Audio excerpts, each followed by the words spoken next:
This is the Real Estate Power Chat. Welcome. So, Levi, thanks for joining me today. I certainly appreciate it. Absolutely. Thanks for having me, Tamra. Absolutely. So let's talk about you and YouTube. I mean, you've had quite the success in your real estate career due to YouTube. Absolutely, we have. Where would you like to start? Well, how did you come about going, okay, I'm going to go into real estate and, I'm going to go to YouTube. That's where I'm going to do all of my real estate business from YouTube. It was patience. It was patience. So for those that don't know, I had a financial services business for the last 5 years that, got better every single year. 2019 was my best financial year ever. 2020, the first quarter was my best financial quarter, way outpacing 2019. So I was thinking 2020, I was just going to shoot to the moon, have my best financial year ever. And then April, the whole world shuts down. And I had contracts with Dallas ISD, which is Dallas Independent School District. So I did most of my business from that. And I worked with teachers on retirement planning. And so when all the schools shut down, my business shut down. And the way things were going, as if you remember over that summer, just a lot of people other than in real estate didn't have a clue where their business was going. And so I didn't see an end to the lockdowns, the shutdowns, things like that. So I didn't see a way out of that. At the same time, I watched real estate start to rise during the summer of 2020, start to more sales. And of course, I actually have really good friends that have been in real estate for quite some time. I saw in your intro, Michael Reese and Jay Kinder, and I've known Michael Reese for really 20 years, and he's been trying to get me into real estate for 15 of those years. So but the problem is I never really wanted to be a real estate agent. Now, respectfully, and the reason being is because I saw how hard he worked and how other real estate agents, how hard they work in the first 2, 3, 4 years of their business to get themselves established. So even though I admired the profession, I loved real estate. I did real estate investing on the side, like very part-time. I did 1 or 2 fixer flips per year. I had 7 rentals at the time. So I was familiar with the transaction process, but I always worked with an agent. I just didn't have the desire to kind of be the person out there shaking hands and kissing babies, which is kind of what I viewed the real estate agent as doing, and so therefore I just never wanted to be a real estate agent. But as I mentioned, things were taking a turn. I sat there and watched Michael and Jay closely, kept an eye on them. I saw their businesses start to not just grow, but exponentially grow, during that time. And so I thought, well, if I'm going to make the move, I guess this is the time to do it. But if I do that, how do I do that? And how do I start from scratch, start over without starting over? At the same time, I'm 41 at that time. And I was thinking, this is not where I expected to be in my life at that point in my age. And so I said, but you know what I realized quickly was, okay, hold on, be patient. Don't just jump into becoming an agent. How do I approach this as a business owner, as a marketer? And how can I attract business? How can I do things differently? So yes, there's the traditional methods, the cold calling and door knocking and sending out postcards and calling FSBOs and calling expireds. But if I didn't want to do that, what would be a different way to bring in business? And how do you establish a brand as quickly as possible without doing a ton of grunt work? I was like, okay, well, social media, clearly that's a faster path. Doesn't mean you're going to be successful or, generate business overnight. But I knew, okay, social, definitely you can get a much further reach for less money. There's organic strategies. So I just said, okay, well, if I'm going to dive into this, I need to figure out a platform that will fit for me on social, and really one platform, because what I believe also is that I know not just real estate agents, but people that go into business in general will feel like they have to be on every single platform. And what they end up doing is putting in 20% effort on 5 different platforms, and they never really understand or master a single one of them. And they just end up dabbling, never really generating any business. So I said, okay, singular focus, one platform, find an organic strategy. How do I attract it? But at the same time, I'm in this position again, as I mentioned, 41 years old. I've always had this love-hate relationship with social media, which is, we didn't grow up with it in high school. It wasn't there whether or not you went to college. And when it started to come around, we thought, oh, it's just a bunch of people bragging, posting their lunch and some silly cat videos, right? But that's looking at it from the consumer side versus a producer side. And the person posting silly cat videos could be making $1 million on the other side of that because they understand it. And that's the deal. What we see going on with the 20 and 30-year-olds is they grew up with this stuff and they understand it from the producer side. They understand it from the business side. So I was thinking, okay, what can I learn from them? Well, in 2020, almost every agent was like, you got to be on TikTok. Every agent's waking up to 10,000 followers. I went to bed last night and I woke up and I had 10,000 followers, And so everyone's like, you got to be on TikTok. But as I dug into that a little bit more, I couldn't really connect anybody making serious money from it. Now I heard, okay, I did a deal or two or something like that, but I was like, a deal or two is not going to cut it for me. And I know a couple of agents that are very successful on it, but at the same time, they had started it in 2019 or 2018 or something. They got on very early, caught a big win, but still, it was just something that I don't know if I really want to be the dancing real estate agent on TikTok. So I was like, okay, I don't think that's for me. Looked at Facebook and Instagram, and Facebook is just dismal these days. I mean, if you're not going to pay to play on Facebook, you're going to get pretty much no reach on there. And so I was like, it's almost nearly impossible, I believe, to build an organic business on Facebook right now, unless for some reason you go viral, which is not likely going to happen in the real estate space. Not that it can't happen. I just didn't see a path for me to do that. Instagram clearly tied to Facebook. But again, as I dug into that, I was just going, okay, I've got 300 followers when I started with Instagram. I was like, okay, that's going to be some time to build as well.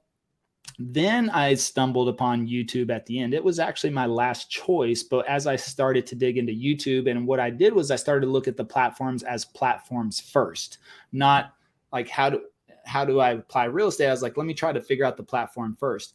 And what I realized was that YouTube is not a social platform, it's a search engine.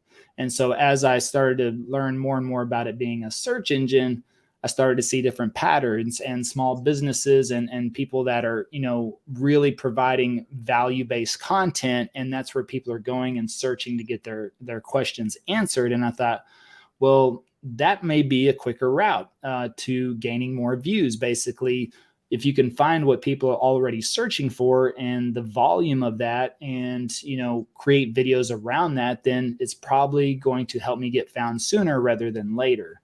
And so that's where I started to really dig in and found there's a lot of creators on YouTube that teach YouTube. And as I started to dig into those channels, started to learn that there's an algorithm and search volume and SEO and descriptions and tags and all these, technical aspects of it that I felt like I actually was learning something and starting to develop a strategy versus just let me make dancing pointing videos to different captions, So I was like, okay.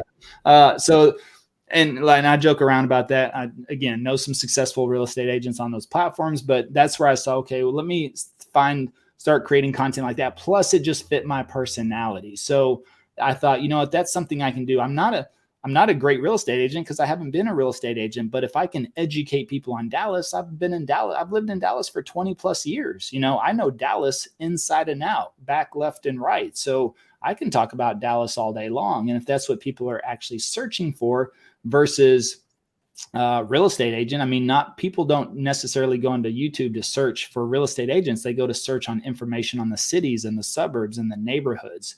And so that just made a lot more sense to me. So I thought, okay, I think there's something here. And I feel like I can make content about, Dallas, and I can talk about Dallas, which I hardly ever talk about any real estate stats. I've never made a video on the appraisal process or the escrow process because I didn't know anything about them. And I would have felt awkward trying to educate people on the appraisal process whenever I haven't even been through it myself.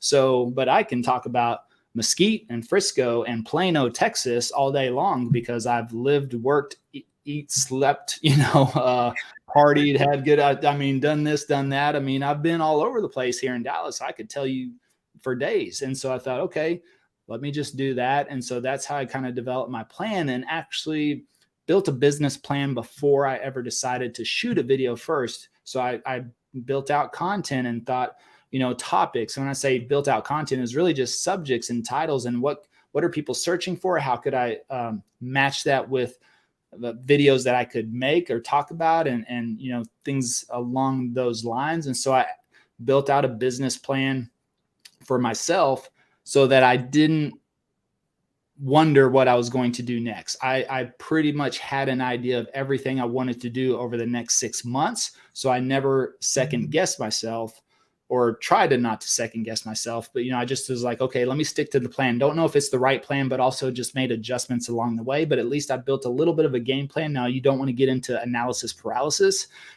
but I did take about 2 months to really just understand the platform, watch 1,000 videos, read a couple of YouTube marketing books, and then build out a plan from there. And then I got ready and just started filming, and then just tried to see what happened from there. And so far, so good. I would say so.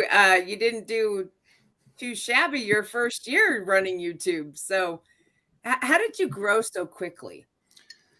Mainly my partner, Travis. So, that was the thing, as well as I was just at a different point in my life. I've been in sales for 20 plus years, and I've loved it, but I was just at a different point in my life. And here's what I also realized was that there's been 3 major setbacks in my life. And when people understand the full story, I did a deployment in Iraq. And so that was a really big mental setback, as far as just taking me time whenever I came back to get adjusted, had to kind of start to build my career.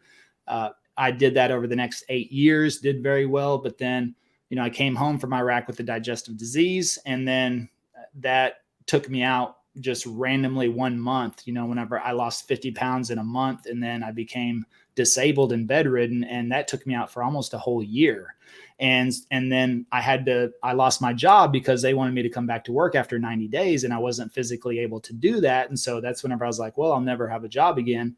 So then I had to start over. And that's whenever I started the financial services business and built that up over the next 5 years. And then all of a sudden, a pandemic shut that business down. So, whenever I said patience at the beginning, that's what I started thinking. I started asking myself different questions, which is, okay, how do I not get myself in this situation? First of all, how do I start over without starting over? And second of all, how do I not get myself in this situation again? Which is what I realized, is that everything I did was never scalable, because I was always dependent on myself, and I was the person doing the direct talking to the client every single time. So every day I went home, that day was gone. I literally would start over the next day, working for my next client, working for my next sale. And if an outside force, which in my case, it was literally 3 outside forces. It wasn't the fact that I gave up or quit or was lazy or decided not to do anything. It was outside forces that came in that completely reset me, and I had to start over again. So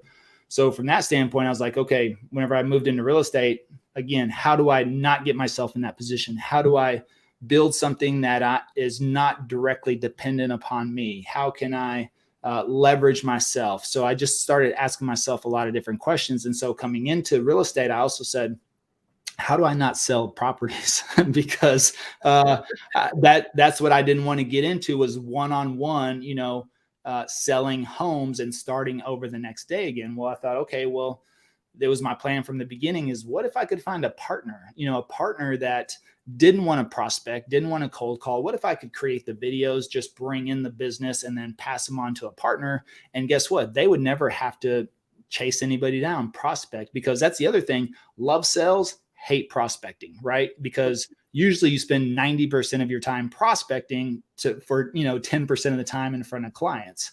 And so that was something else, is where I was like, you know what? The prospecting just gets tiring, chasing after people, following up with them, only to find out they bought a house with Uncle Bob because he was over at their house drinking beer one Sunday afternoon. And so they're like, okay, I'm going to list my house. And Uncle Bob says, well, I got a license. And they go, okay, Uncle Bob. And you're like, I've been talking to you for 18 months, So that was okay. I don't want to do that. So finding Travis, which I found Travis, we both actually found each other. It was just divine timing. And what was funny was he was at a point in his life where he had been in marketing before, and he was just like, I'm tired of doing marketing and posting on social and making content. He goes, I just want to sell. I just want to sell, I was like, oh, it sounds like a good partnership there. So partnering up with him. So that way I could just pass business off to him, and he could focus on that, never prospect. I could focus on creating content, bring in more business.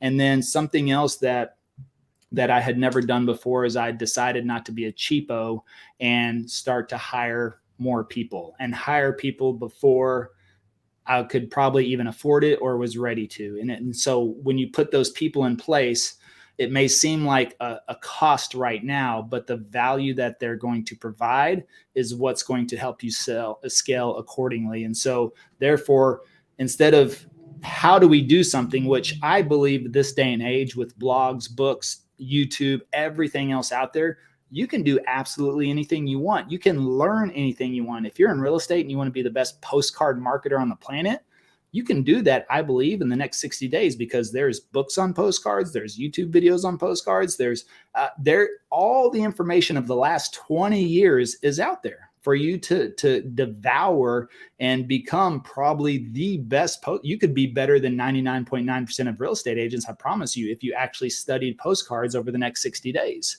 But it's taking that time. And so that was, it's never a question of how to do something. Now my question is, who can do this? So I know we can do anything, but I'm thinking, who can do it versus me, versus me being the person that's actually doing it.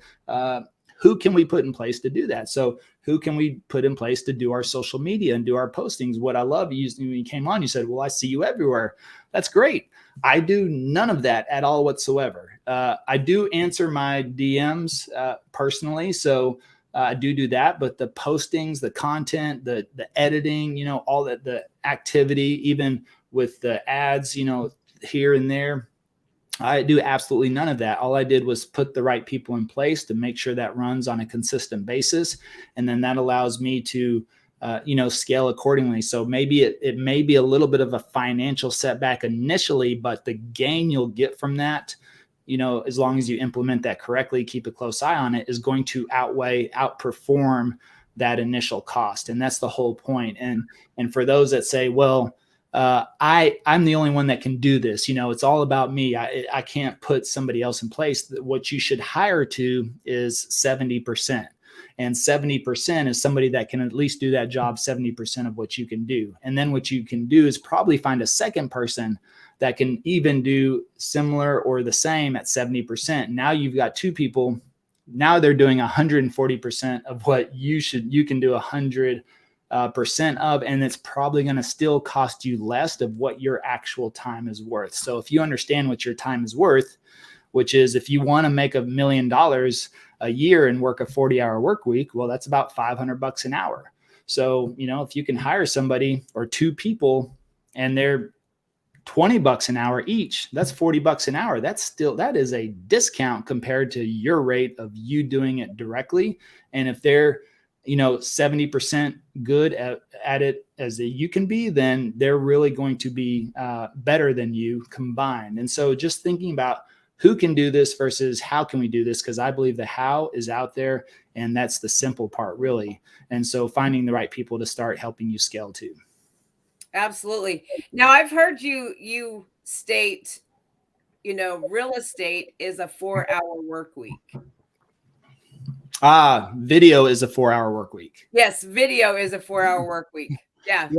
Yeah, video is the 4-hour work week because, everybody loved that book, The 4-Hour Work Week, when it came out.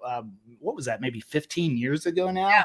And that the point of that was really was putting people in place. I mean, that was the main premise of the book, was putting people in place to do the things you don't want to do. But ideally now, I believe, with video, because video is king of pretty much everything right now. It doesn't matter what you're trying to do. Video is king. So I believe video is a 4-hour work week because in reality, people see that as the biggest time constraint. Most people tell me, I don't do YouTube or I don't do content, I don't have time. But the reality is that video doesn't take you time. Video makes you time. Not only does video make you time, it compounds your time. So I can take 30 minutes, and I was sharing this example with a couple of people the other day.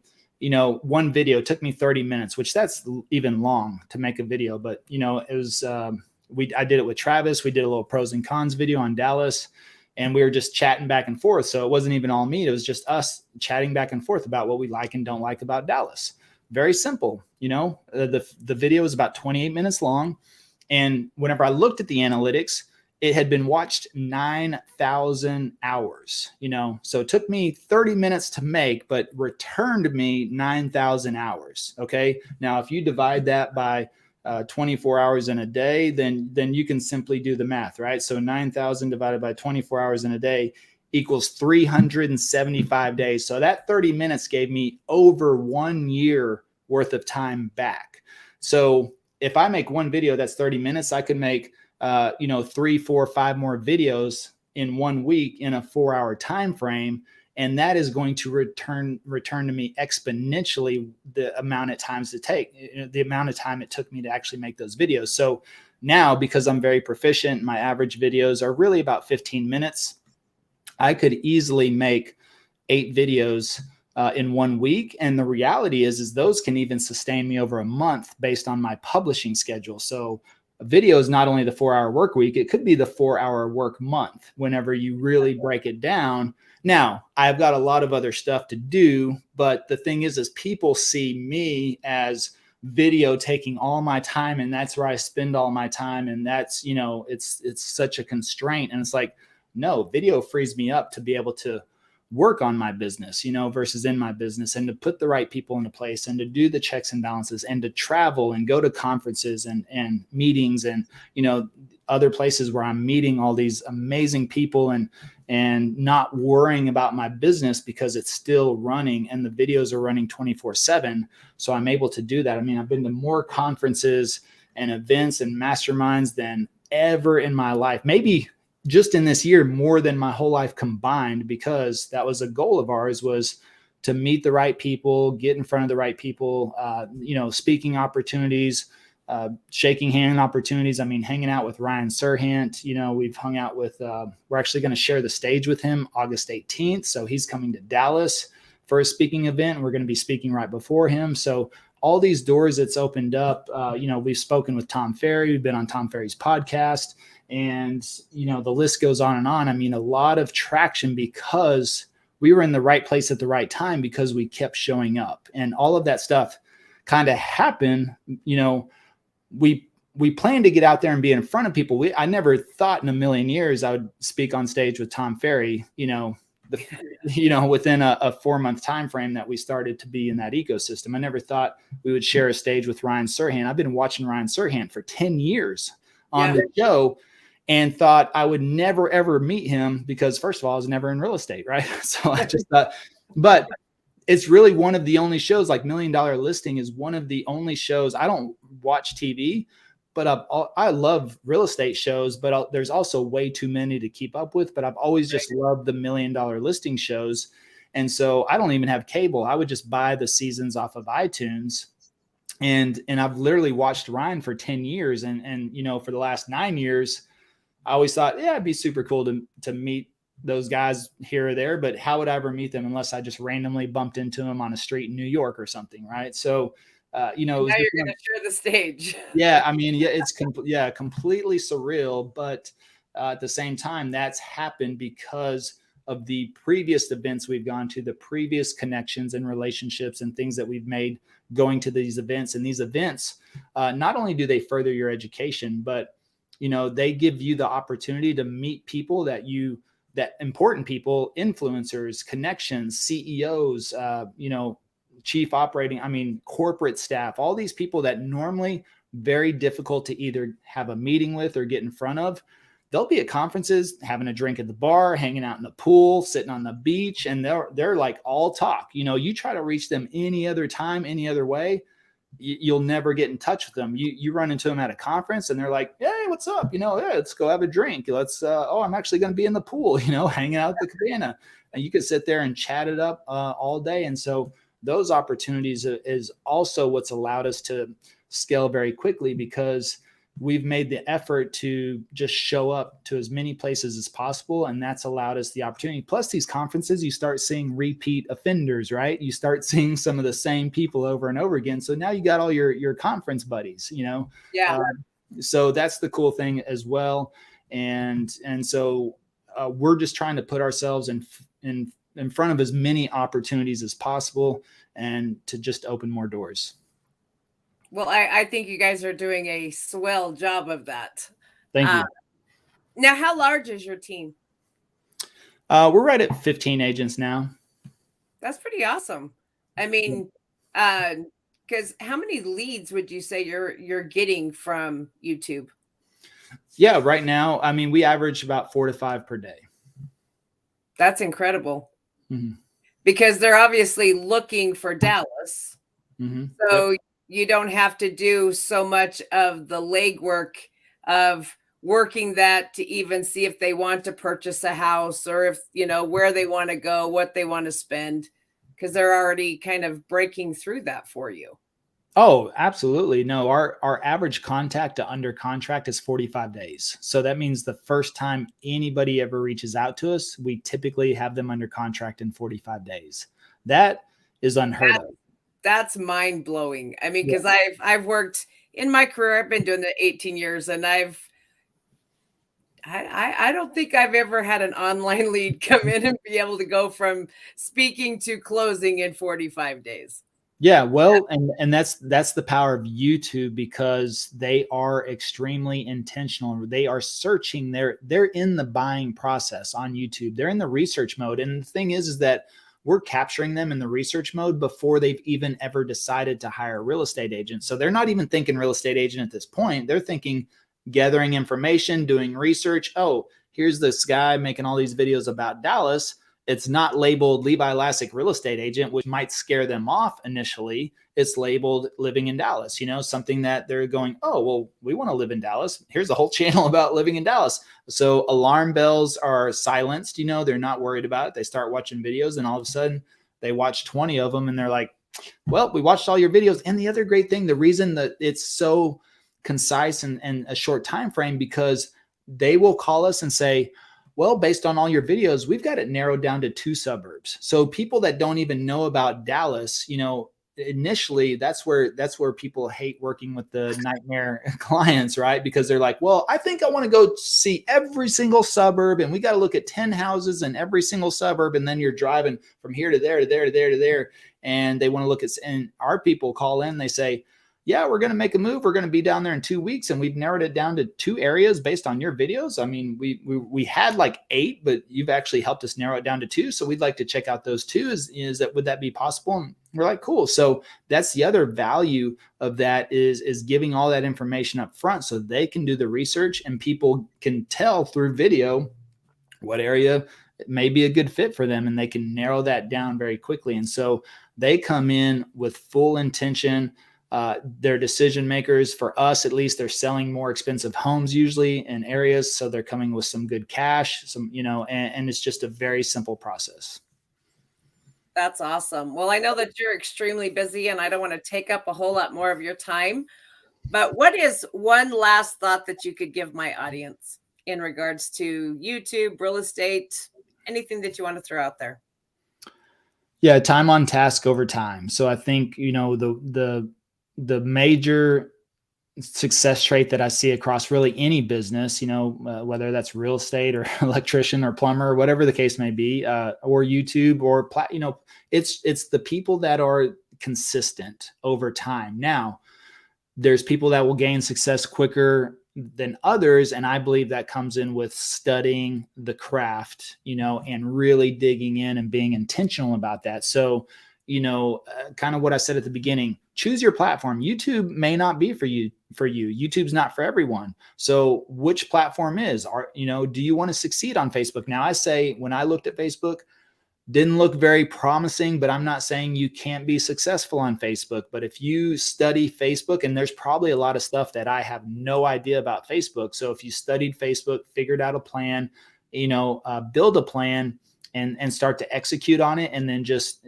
be consistent every single week to building that, I believe you can build a business that way. Whether it's postcards, whether it's, cold calling. I mean, there's a guy, in the brokerage that built his whole business off of cold calling and still attracts people that way as well. So there's people out there that still want to grow their business through cold calling. They would rather do that than make a video. So figure out, I believe, I don't say take the easy path, but follow the path of least resistance. So first of all, figure out, what are you most comfortable with? Are you a phone person? Are you a people person? Are you a video person? Okay. So once you pick one of those, okay, I'm a phone person. Well, if you're a phone person, do you want to cold call, or do you want to call FSBOs, or do you want to call expireds? Well, if you want to call expireds, boom, go down that route and focus everything you can learning about, cold calling expireds. If you're a video person, okay, video, which platform? I'm an Instagram video, I'm a Reels type person, or I'm a TikTok 60. Okay, well, go all in, make your 60-second videos, study it, learn it, and then just execute it. Don't get distracted by anything else. You will do yourself more of a favor, I believe, by executing on that one strategy for the next year. And then in a year, then maybe consider branching out into other things to diversify versus, okay, I'm going to do 2 or 3 and see which one sticks, because I don't think you'll ever get a true picture of what's going to work for you if you try to spread yourself out over 2 or 3 strategies. Sounds like pretty sound advice.